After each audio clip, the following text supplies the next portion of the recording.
3 weeks ago, I inherited my uncle's cabin in British Columbia.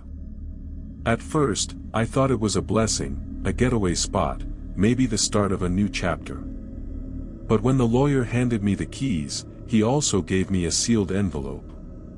On the front, in my uncle's shaky handwriting, read immediately. Inside was a note. The cabin is yours now, but you must follow the rules. All of them. Break even one, and you'll understand why I never had visitors. Why I never left. Why I died alone. I thought he was just being dramatic. Uncle Marcus always had a flair for the theatrical. I was wrong. The drive was 4 hours through endless pine forest. No cell signal for the last hour. The only sign of civilization, a faded mailbox and a narrow dirt road winding through the trees. The cabin stood alone by a black lake, its windows boarded up, ravens perched on every post and branch. They watched me unload my car, silent, unmoving, as if waiting for something. Inside, the place was spotless. Too clean, considering Uncle Marcus had died here 3 months ago. On the kitchen table, a leather journal and 7 numbered index cards.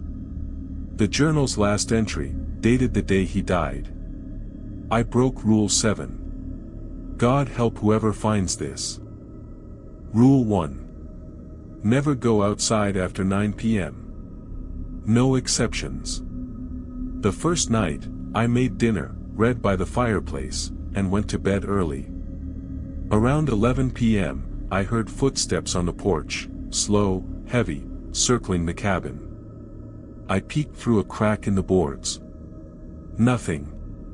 But the footsteps kept going until sunrise. Rule 2. Keep all windows covered at night.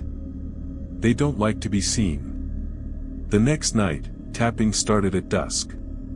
Gentle, then urgent. I'd left one kitchen window uncovered. Through it, a pale, smiling face stared in, eyes too large, teeth like broken glass. I nailed a board over the window, hands shaking. Rule 3. If you hear scratching in the walls, ignore it. Acknowledging them makes it worse. Night 3, scratching, moving inside the walls. I tried to ignore it, but finally knocked back in frustration. The scratching stopped. Then, right by my head, a voice whispered, "Thank you for listening." The scratching became clawing, desperate, hungry, until dawn. Rule 4. Feed the ravens every morning at exactly 7 a.m. They're the only thing keeping the others away. I found bags of raw meat in the freezer. Every morning at 7 sharp, I tossed pieces onto the porch. The ravens would descend, eating in perfect silence. One morning, I overslept. By 7:30, the ravens were gone. In their place, tall, thin shadows moving between the trees. I threw meat out, and the ravens returned, the shadows melting into the woods. Rule 5. Never look directly at the lake after dark. It shows you things that haven't happened yet. During the day, the lake was serene. At night, it turned black, reflective. Once, I glanced out and saw scenes, violent, terrifying. A man who looked like me, dragged beneath the water, screaming. I covered every window facing the lake. Rule 6. If someone calls your name from the woods, don't answer.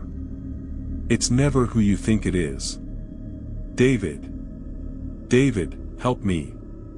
My sister's voice, from the trees. She lives 3,000 miles away. I almost ran out, but remembered the rule. The voice kept calling, switching to my mother, my best friend, then Uncle Marcus. David, you're making the same mistakes I did. Rule 7. Keep the basement door locked. What's down there needs to stay down there. For 6 days, I obeyed every rule. The basement door stayed locked. I avoided even looking at it. But on the seventh night, I heard crying, a child's voice, pleading from below. I couldn't help myself. I unlocked the door and crept down the stairs. The basement was older than the rest of the cabin, stone walls, dirt floor, and in the corner, a well. The crying came from deep inside.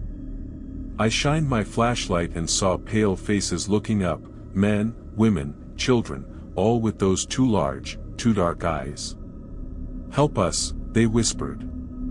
"Help us climb out." That's when I understood. Uncle Marcus didn't die of natural causes. He opened the basement door. He looked into the well. And something looked back. I ran. Left.